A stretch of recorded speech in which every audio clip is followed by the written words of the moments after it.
이사야서 55장 6절부터 13절까지의 말씀인데, 인간의 생각과 하나님의 생각이라는 제목으로 말씀을 나누고자 합니다.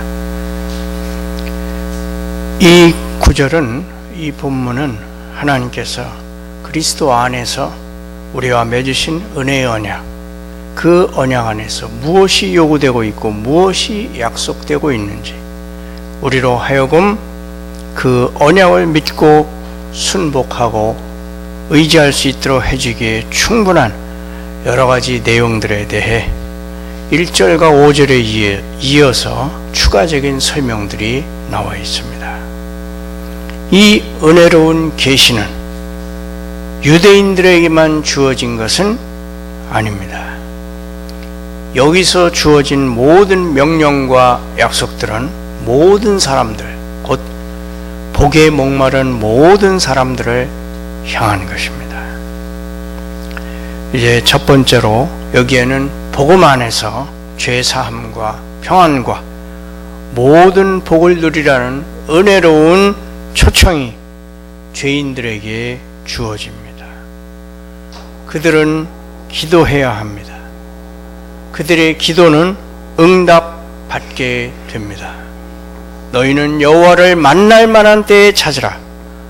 너희가 반역함으로써 그와의 충성 맹세를 깨뜨리고 떠나버린 여호와, 너희가 그를 진노하시게 함으로써 너희에 대한 은총을 거둬들이게 만든 여호와를 이제 찾으라. 지금 가까이 계실 때에 너희가 부르면 응답할 곳에 계시는 그를 부르라. 여호와를 찾으라. 무엇을 해야 할지 여호와께 묻고 그의 말씀을 구하라. 그의 입에서 율법을 구하고 내가 무엇을 하기를 원하시는지 물으라. 그리고 여호와를 부르라고 했습니다. 여호와께 기도하고 화해하기 위하여 기도하라. 너희가 필요로 하는 모든 것을 위하여 여호와께 기도하라. 우리가 그렇게 하도록 하나님께서 동기를 부여하십니다. 여호와를 만날 만한 때에, 가까이 계실 때에 여호와를 찾고 여호와를 부르라. 이 말씀 속에는 지금 하나님께서 가까이 계셔서 얼마든지 만날 수 있기 때문에 하나님을 찾고 부르는 것이 결코 헛되지 않으리라는 의미를 담고 있습니다. 지금 하나님은 인내로서 우리를 기다리고 계시고 우리를 부르고 있으며 하나님의 성령은 우리를 얻고자 애쓰고 계십니다. 하지만 하나님께서 참고 기다리시는 때가 지나고 성령이 더 이상 활발하게 역사하지 않으실 때가 오고 있습니다. 지금은 하나님의 긍휼하심이 우리에게 주어지고 있지만 긍휼 없는 심판이 행해질 때가 올 것입니다. 그들은 회개하고 삶을 고쳐야 합니다. 그러면 그들의 죄는 사함받게 됩니다. 여기에는 회심하지 않은 자들, 고의적으로 큰 죄를 범한 악인들과 게을리하며 살아가는 불의한 자들에 대한 부르심이 나옵니다. 그러면 회개한다는 것은 무엇입니까? 회개는 죄로부터 돌아서는 것입니다. 우리가 결코 우리를 행복으로 인도해 주지 못하는 거짓된 길을 버리고 멸망으로 인도하는 위험한 길을 버리고자 하는 것처럼 악인은 그의 길, 그의 악한 길을 버려야 합니다. 또한 회개한다는 것은 여호와께로 돌아간다는 것입니다. 그것은 우리가 깨진 물탱크를 의지하고자 버렸던 생명의 셈이자 생수의 근원이신 여호와께로 돌아오는 것입니다. 우리가 이렇게 회개하면 하나님께서 어떻게 하시겠다고 약속하십니까? 하나님은 긍휼히 여기실 것이라고 합니다. 그리고 하나님은 너그럽게 용서하실 것이라고 합니다. 우리가 거듭 범죄하였듯이 하나님은 거듭 용서하실 것입니다. 이제 두 번째로 8절부터 여기에는 우리에게 이러한 제안을 받아들이고서 우리의 영혼을 거기에 걸어보라는 격려들이 나옵니다. 왜냐하면 우리는 어느 쪽을 둘러봐도 하나님의 제안이 타당하고 가치가 있다는 것을 확인해 주는 것들을 풍부하게 발견할 것이기 때문입니다. 세 부분으로 나눌 수가 있는데 8절과 9절은 하늘을 올려다보고 우리가 생각해 보는 것이고 10절과 11절은 이 땅을 내려다보고 생각해 보는 것이고 또한 12절, 13절은 교회를 보고 생각해 보는 것입니다. 첫 번째로 8절과 9절 하늘을 올려다본다면 우리는 거기서 하나님의 모략이 지극히 높고 하나님의 생각과 길이 우리의 것보다 무한히 높다는 것을 발견합니다. 인간의 생각과 길은 오직 이 땅에 속한 일에만 정통해 있습니다. 그것들은 땅에 속한 것들입니다. 그러나 여호와의 생각은 하늘에 속한 것입니다. 너희의 생각과 길도 하늘에 속한 것이 되어야 하고 너희의 마음은 위의 것에 두어져야 한다는 것입니다. 이제 10절과 11절에 이 땅을 내려본다면 우리는 거기에서 하나님의 말씀이 능력 있게 이루어져서 그 모든 깊은 의도들이 성취되고 있는 것을 발견합니다. 하나님의 말씀이 자연의 나라에서 그대로 이루어집니다. 하나님은 눈에게 이 땅에 내리라고 말씀하시고 눈이 어느 정도로 얼마나 오랫동안 이 땅에 있을지를 정하십니다. 하나님은 적은 비와 큰 비에게도 그렇게 말씀하십니다. 하나님의 명령에 따라서 그것들은 하늘로부터 내려서 혹은 징계를 위하여 혹은 땅을 위하여 혹은 긍휼을 위하여 하나님께서 세상의 표면에서 그들에게 명하시는 일을 행합니다.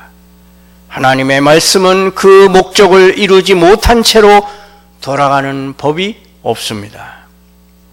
또한 하나님의 말씀은 은혜의 나라에서도 확실하게 이루어집니다. 내 입에서 나가는 말도 이와 같이 헛되이 내게로 돌아오지 아니하고 나의 기뻐하는 뜻을 이루며 내가 보낸 일에 형통함이니라. 이 말씀은 다음을 보장해 줍니다. 하나님의 약속들은 때가 되면 모두 온전히 이루어질 것이고 1.1획도 실패하지 않으리라는 것입니다.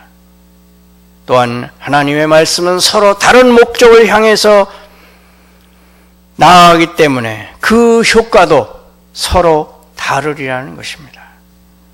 하나님의 말씀은 생명에 이르게 하는 생명의 향기가 되기도 하고 사망에 이르게 하는 사망의 냄새가 되기도 할 것입니다.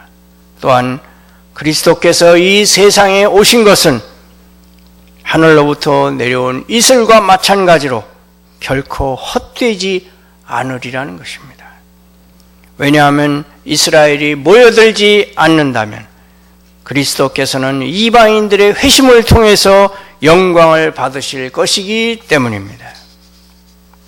이제 12절, 13절은 특별히 교회를 보면 하나님께서 어떠한 큰 일을 행하셨고 장차 행하실 것인지를 발견하게 될 것입니다.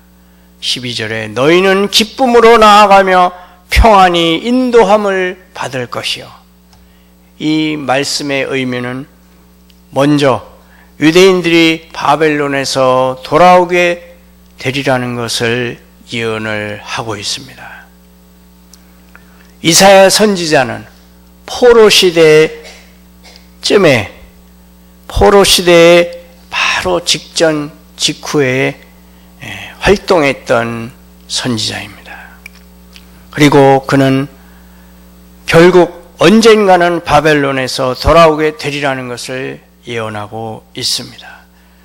너희는 기쁨과 평안으로 거기서 나오며 들의 모든 나무가 박수갈채를 보내고 환호하게 될 것이다. 또한 더 깊은 영적인 의미가 있습니다. 이런 일은 영영한 표징이 될 것이라고 본문에서는 말하고 있는데 이것은 다음과 같은 것을 의미합니다. 유대인들이 바벨론에서 구원받은 일은 복음시대와 관련된 약속들이 반드시 이루어지리라는 것을 보여주는 표징이 될 것입니다.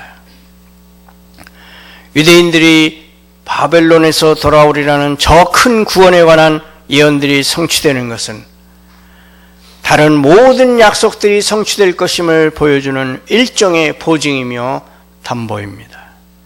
왜냐하면 그 일을 통해서 약속하시니가 신실하시다는 것이 분명하게 보여질 것이기 때문입니다. 또한 유대인들이 바벨론에서 구원받은 일은 하나님께서 장차 행하시기로 약속하신 축복들이 어떨 것인지 보여주는 모형이자 비유입니다. 우리는 여기서 몇 가지 교훈을 얻을 수 있습니다. 첫째로, 복음의 은혜는 죄와 사탄에게 붙잡혀서 종살이 하던 자들을 해방시켜 줄 것입니다. 그들은 기쁨으로 나아가며 평안히 인도함을 받을 것입니다. 그리스도께서 그들을 자유롭게 하실 것이며 그러면 그들은 진정으로 자유롭게 될 것입니다. 둘째로, 복음의 은혜는 근심에 잠겨있던 자들을 기쁨으로 충만하게 해줄 것입니다. 이 땅을 비롯해서 온 피조 세계가 이 구원의 기쁨에 동참할 것입니다. 셋째로, 복음의 은혜는 사람들의 모든 성품을 크게 변화시켜 놓을 것입니다. 가시나무와 찔레 같았던 아무짝에도 쓸모없는 자들을 잣나무와 같이 은혜롭고 유익한 자들로 변화시킬 것입니다. 이제 그런 것들 때문에, 그런 것들 대신에 유익한 나무들이 나게 되었다는 것은 율법의 저주가 제거되고 복음의 축복들이 들어오게 되었다는 것을 의미합니다. 마지막으로, 이 모든 것을 통해서 하나님은 영광을 받으시게 될 것입니다. 이 모든 일은 하나님의 은총이 그들에게 잠시 가려질 수는 있지만 결코 끊어지지 아니라는 것을 보장해 주는 영원한 표징이 될 것입니다. 은혜의 언약은 영원한 언약입니다. 왜냐하면 이 언약에 의한 현재적인 축복들은 영원한 축복들의 표징이기 때문입니다. 사실 우리는 어느 누구도 완벽한 죄의식이라고 부를 만큼 죄의식을 가지고 있지 않습니다. 가장 크게 슬퍼하고 상심하고 뉘우치는 죄인도 하나님께서 죄를 인식하시는 정도로 죄의 추악함을 모두 인식하지는 못합니다. 하나님의 생각대로, 하나님의 기준대로라면 구원받을 사람이 없습니다. 또한 사람은 때때로 잘못을 범한 사람이 겸손하지 않아서 용서할 수 없다고 생각을 합니다. 그러나 하나님은 그렇게 하시지 않습니다. 하나님의 생각은 다릅니다. 인간의 생각과 같다면 구원받을 인간은 하나도 없을 것입니다. 하나님은 죄인들이 그에게 돌아오기만 하면 그들에 대한 나쁜 생각을 다 잊어버리고 오직 좋은 생각들을 그들을 좋은 생각들로 맞이하실 것이라고 약속하며 죄인들을 초청하십니다. 예레미야 31장 20절. 에브라임은 나의 사랑하는 아들, 기뻐하는 자식이 아니냐. 내가 그를 책망하여 말할 때마다 깊이 생각하노라. 그러므로 그를 위하여 내 창자가 들끓으니 내가 반드시 그를 불쌍히 여기리라. 여호와의 말씀이니라. 이사야 54장 10절. 산들이 떠나며 언덕들은 옮겨질지라도 나의 자비는 내게서 떠나지 아니하며 나의 화평의 언약은 흔들리지 아니하리라. 너를 긍휼히 여기시는 여호와께서 말씀하셨느니라. 항상 여호와를 찾으며 가까이 계실 때 그를 부르는 우리가 되기를 소망합니다. 아멘.